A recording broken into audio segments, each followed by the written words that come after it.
လူကြီးမင်းတို့ငရုတ်သီးနဲ့ရေချိုးတဲ့လူကိုတေးဘူးလားဗျဟုတ်ကဲ့သူကတော့ငရုတ်သီးအနှစ်တွေကိုထမင်းစားတယ်လို့စားတတ်ပြီးတော့မှကပောင်းမအဆက်ဆုံးငရုတ်သီးကိုအရန်ဟင်းလိုမျိုးစားတတ်တဲ့သူပါတာမန်လူတွေတလို့စားလိုက်မယ်ဆိုလို့ရှိရင်မျက်ရည်တော်ကျနိုင်တဲ့အထိဆက်ပေမဲ့လေသူကတော့မနဲ့နိုးလာတဲ့ချိန်ထဲမှာငရုတ်သီး10ပိတ်တာလောက်စားရမှကျင်းနေတဲ့သူပါတဲ့ပုံစားတယ်လို့တလို့စားပြီးတလို့စားနေပါတယ်ညဘက်ရောက်လို့ရှိရင်လည်းငရုတ်သီးတွေကိုအနှစ်ဖြစ်တော့ကြိတ်ပြီးတော့မှရေချိုးတတ်ပါသေးတယ်မျက်လုံးပဝင်းတကုံလုံးနှံ့တော်လို့လိမ့်တဲ့တလို့သူဟာနေလို့မကောင်းတာမဖြစ်တဲ့အပြင်အရန်ကမှစိတ်ခံနေတဲ့အတိုင်းပါပဲပြီးတော့တိတ်မဆက်ဘူးလို့လည်းပြောပါတယ်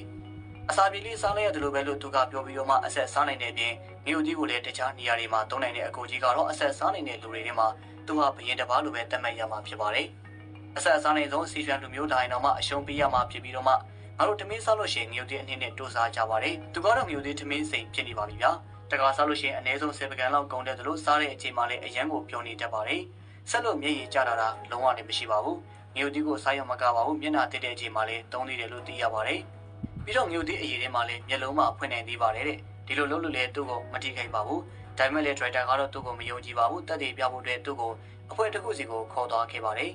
ပေါင်တရားရှိတဲ့ရိုးရိုးငရုတ်သီး80ပေါင်ရှိတဲ့ကဘာပေါ်မှာအဆက်ဆုံးငရုတ်သီးတွေကိုသုံးပြီးတော့မှလှုပ်ထားတဲ့အနှစ်တွေကိုယူလာတာဖြစ်ပါတယ်တစုံနဲ့စင်ကိုလဲကျသွားအောင်လုပ်နိုင်တဲ့ငရုတ်သီးအနှစ်ဖြစ်တာကြောင့်ပဲအဲ့ဒီကိုခံနိုင်မှမလားလို့တွေးနေတာပါဟုတ်ကဲ့သူကတော့လုံးဝအေးအေးဆေးဆေးပါပဲငရုတ်သီးအနှစ်နှစ်ပုံတွေကိုတပုံပြီးတပုံခန္ဓာကိုယ်ကနေလောင်းချနေပြီးတော့ငရုတ်သီးအနှစ်တွေကိုကောက်ယူပြီးတော့တကူလုံးနှံ့သွားအောင်လေးလင်းနေပါသေးတယ်အဲဒီကမှကြီးညာတဲ့သူကသူ့ကိုကြည့်ပြီးတော့ထိလန့်သွားပါတယ်အကိုကြီးကတော့အားမရသေးဘူးနောက်ထပ်တပုံကိုသူ့ရဲ့ခေါင်းပေါ်ကနေလောင်းချလိုက်ပါသေးတယ်ဗျာသူကငရုတ်သီးအနှစ်ထဲမှာစိန်ခံပြီးတော့လူလိမ်လို့နေပါသေးတယ်အဲ့ဒါကတော့အရန်ကိုအဆက်ကျတဲ့သူရဲ့အကြောင်းတက်တည်ပြလိုက်တာပဲဖြစ်ပါတယ်ဆိုတော့လူကြီးမင်းတို့ရောငရုတ်သီးကိုဘယ်နဲ့စွန်းတော့စားနိုင်မယ်လို့ထင်လဲခင်ဗျ